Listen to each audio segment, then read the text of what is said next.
your role as Chief of Staff at SmartSoC? Interesting. So, a chief of staff is a person who's chief, authoritative. An of staff is a person who is able to work with different stakeholders to resolve any coordination issues or to get in a lot of best practices that are needed for any growing organization.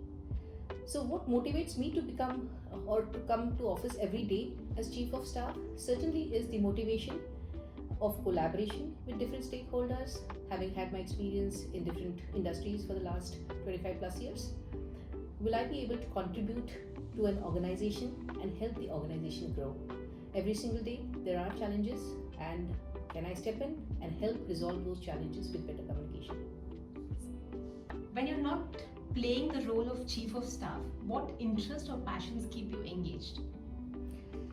Oh, so born Aryan, I'm very aggressive. So I like to do a lot of things. As a child, I have been a sports person, been a martial arts player. Coming from a family who loves to read, I love to read books. I love to travel. Having been under the philosophy that you have to be financially independent, you have to be extremely confident about traveling all over the world. I love to travel. So these are some of my passions which I do apart from work, and I'm a big foodie. Can you share one defining moment in your career that shaped your leadership style? Yeah, so if I have to pick one defining moment, I think that was one where I was actually participating in one international tournament abroad, but it was in our neighboring country in Nepal. Our Pune-Mumbai bus was late. Our Mumbai-Lucknow train was late by 24 hours. The Indian team had left. Okay, there were just 4-5 people from Maharashtra, a couple of people from sports people from Goa, and we all had to attend this international fest that was held in Nepal. I think that was one defining moment for me, where I realized that okay, we are there. We had no phones at that time. We had just a landline to connect with our parents to tell them that okay, everything is missed now, but there is still 2 more days before we can reach the destination. And the fact that my parents told me, you are the decision maker. If you want to participate, do whatever it takes. Just make sure that you have enough resources with you in terms of money, food, and take care of yourself and take care of all the other people along with you. I think that was a game changer for me, where I realized that okay, I have to now lead the entire contingent, whichever the smallest 7-8 people contingent from India, and take them for this international feed. We reached there using multiple modes of transport. So that is something that I'm really proud of, and I really feel that nothing can beat that experience at that early age. Maybe I was 21, 22 that time. And then I started aspiring that if I can do this with no resources, probably there's a long way ahead. How does SmartSoC's hiring process emphasize diversity and inclusion? So diversity is also about different genders. Diversity is also about different people with different abilities, understanding their potential, seeing to it how they can be useful to the organization. It is about giving independence to people in terms of the financial independence that they need, and to grow together as a community and as a nation. So diversity is where we include different kinds of people from different backgrounds, experience levels, thought processes, and make them inclusive in the right workplace. What opportunities and growth paths can new hires expect when they join SmartSoC, especially in the semiconductor industry? So opportunities are always there. You have to go and grab them. If I don't feel that I want to grow, I will never grow. Nobody will sit and give you opportunities ready-made.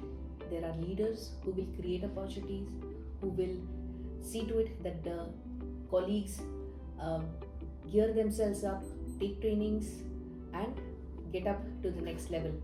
But it is very important for every colleague within SmartSoC to understand that you have to empower yourself with training, the right kind of communication skills, both written and oral. It is very easily said that I have the right communication skills, but when it comes to writing an email or having the right context and being able to articulate and put that together in one email is very important. When you are writing to your own colleagues, to your family, it's different, to your colleagues, it's different, to your customers, it's different. How do you put all that information together to make sense? Your oral communication skills, how are you interacting with different colleagues and your different stakeholders? So these are very important traits that one individual or an employee needs to have. Being a subject matter expertise is the most important thing, right? Unless you are an SME, you will not be able to progress, because then you are not contributing really to the right projects that we have. So these opportunities are there. Look around, see people who are leaders. What is it that one or two distinct features or attributes that they have that contribute to them being a leader? Understand, learn from them, be observant, and see to it that it will take you a long way ahead. Can you share one life-changing moment that deeply impacted you positively? Okay, so there is a dual meaning when I say I'm an O negative.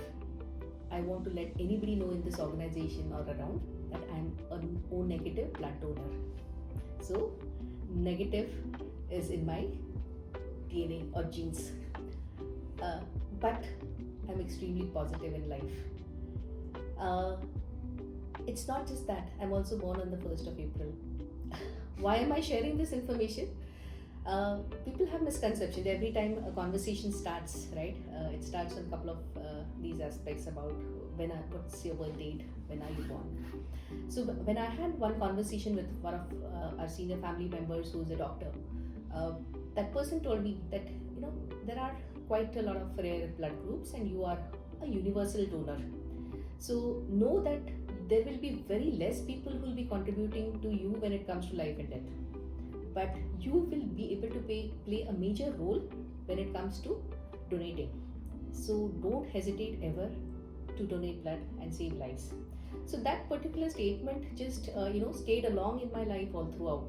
It's very interesting how I applied to different aspects of my life, that if I am useful to somebody, I'll contribute. If not, I'll step out, right? I don't want to force myself on people, but if you need me, I'm there.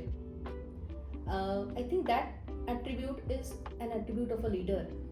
I don't want to go ahead talking about authority or beating the drums. As a leader, you need to know that you have to be there when people need you, step in when they want you, guide them, learn from other people, because there is a lot that you learn as a leader also.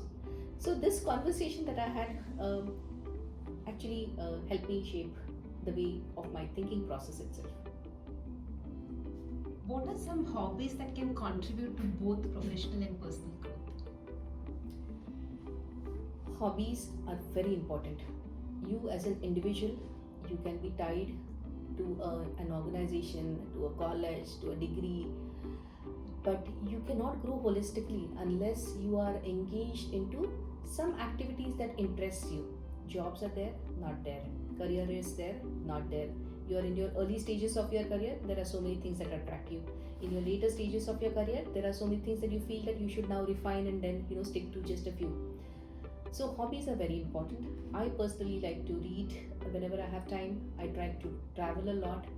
Reading gives you a lot of perspectives from different individuals. It gives you time to reflect on what you understand from the books and what you try to interpret and how you can apply that. Traveling gives you a lot of sense in terms of dependence, planning, financial independence, being able to also have higher goals, because today I want to visit Karnataka, tomorrow I want to visit Kashmir, I need to have a higher budget. Next time I want to visit Switzerland. In the US, I need to have higher budgets, higher goals, and that will drive me in my career, right? If I have good hobbies, I'll be able to tune it to a very good life of fulfillment. We don't talk about life in our early stages. As we grow a little bit in our career, we want to choose, and hobbies help you make the right choices. Could you recommend one book and a movie which one must watch or read?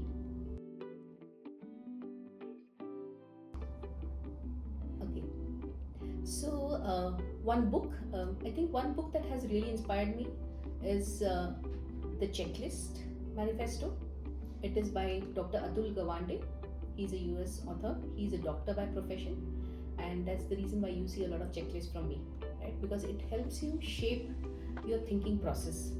It helps you adhere to a routine, a schedule, and it helps you clarify a lot of things where you need to fill in the blanks. So this is the book that I normally, when I read it, I was really inspired by it, and it helps you in your professional life. I would recommend everybody to read it. The movie is recently, you could also see this on Netflix. It's about the two Syrian sisters, the swimmers. Please watch this movie. Reflect. We complain on our lunch tables, in our office meetings, or to our bosses, that there are so many challenges. If you see this movie, you will know what the challenges are. But if the takeaway is what is the most interesting part that one should always reflect on, how these two Syrian girls from a war-affected country,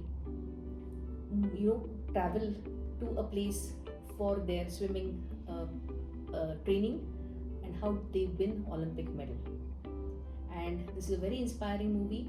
This talks about real life challenges. It's not a very artificial movie. It is a very very realistic movie. One should see it.